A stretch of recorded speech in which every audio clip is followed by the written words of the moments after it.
Hi, this is Lisa Rangel with Chameleon Resumes, the premier executive resume writing company, and thank you so much for joining me today. So, today I have a little session that's got an extra long title, so bear with me.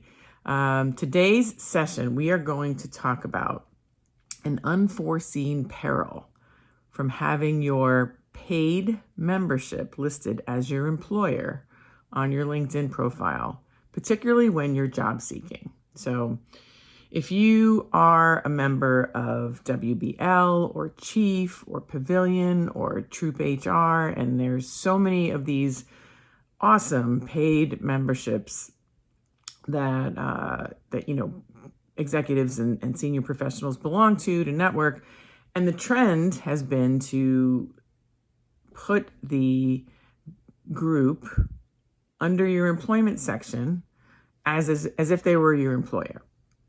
Right? And there's so many perks and benefits to doing this. It makes it easier to find people. It makes it easier for people to find you, frankly. I know recruiters love it too. But there's an unforeseen peril that everyone needs to be aware of, especially if you're job seeking, and particularly if you are not working and you're doing this tactic. So when you list, say, WBL as your employer, typically you put member, you list WBL as your employer name, and you may put some content that the organization's given you to put into the employment description section. So and it's to present. So whenever you joined, it's, that date to present. So you have your to present entry.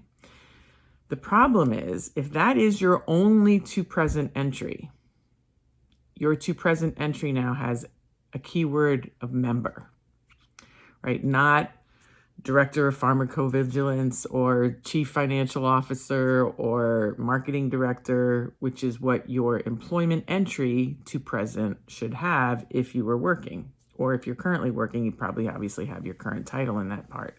Because you can have two to present positions, your paid membership and then your actual employer. But if you're not working, you don't have a present employer, you just have the present employer in the form of this paid membership as a member. So LinkedIn looks at the employment title of your to present position for keyword optimization. So if you are only listing member in your job title for your paid membership employment section, I hope I'm not confusing you. You are not keyworded in your to present employment section for the job that you are currently in or possibly targeting. So it's just something to keep in mind. There's no magic solution to this. If you're currently not working, I would create an additional to present position. I have a video on my LinkedIn profile. It's called the LinkedIn PSA, where I talk about what you should do if you're currently not working and how to put a to present position to factor in the fact that you are not working, but you still need it to be keyword optimized for that part of what's valued in a LinkedIn profile in having a working position. If you are working, it's not as big of a problem because you have your current position in there with your actual title that recruiters may look for. So this is really meant to just be aware that when you have a to present position and it is your paid membership, to make sure that if you have the opportunity to keyword optimize anything without it being inaccurate in the type of membership you have, it's just an opportunity. You would also want to list it second. You have the opportunity to move your employment sections up and down. So I would put your current employer where you're actually working. If you're working, I would list that first. If you are not working and you create a to present position, keyword optimized for the job that you're looking for, I would list that first as well.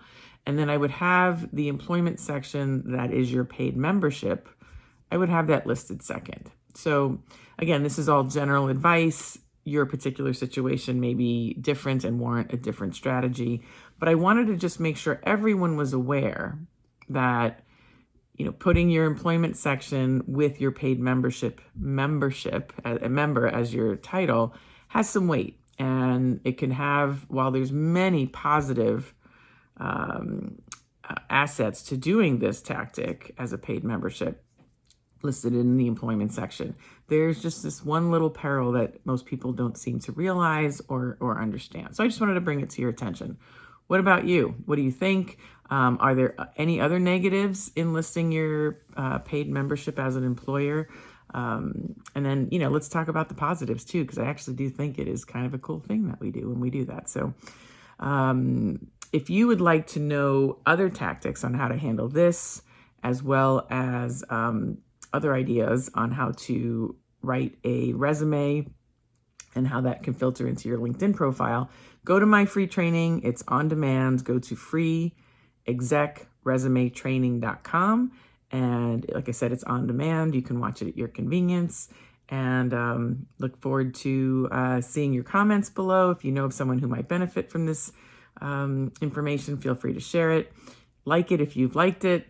If you have any comments or questions, put them below, or you can DM me or email me. You can email me at lr@chameleonresumes.com. And do not forget to subscribe to the channel so you do not miss next week's video. Have a great day. Thank you so much.